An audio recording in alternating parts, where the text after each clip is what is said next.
Memasuki peralihan musim penghujan ke musim kemarau, pihak BPBD Kabupaten Musirawas menghimbau kepada warga masyarakat yang bermukim di sepanjang daerah aliran sungai yang ada di Kabupaten Musirawas agar tetap waspada akan bahaya banjir, lantaran debit air di sejumlah sungai di Musirawas terlihat mulai naik.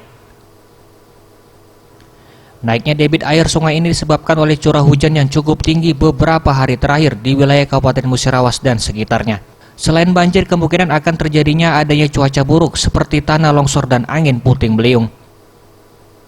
Berdasarkan data BPBD Kabupaten Musirawas, ada 4 kecamatan yang kerap kali terkena banjir luapan air sungai, yakni Kecamatan BTS Ulu Cecar, Kecamatan Muara Lakitan, Muara Kelingi, serta Kecamatan Megang Sakti.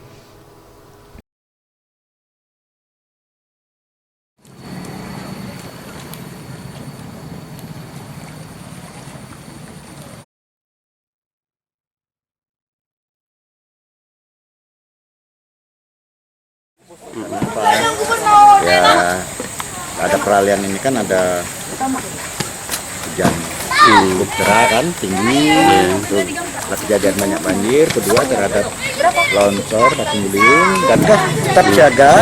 Musim penghujan kita siaga, musim kemarau kita siaga, baik peralatan maupun personil. Kita tetap posko 24 jam. Jadi kalau ada kejadian, mohon kepada masyarakat segera mungkin untuk melapor ke BPBD.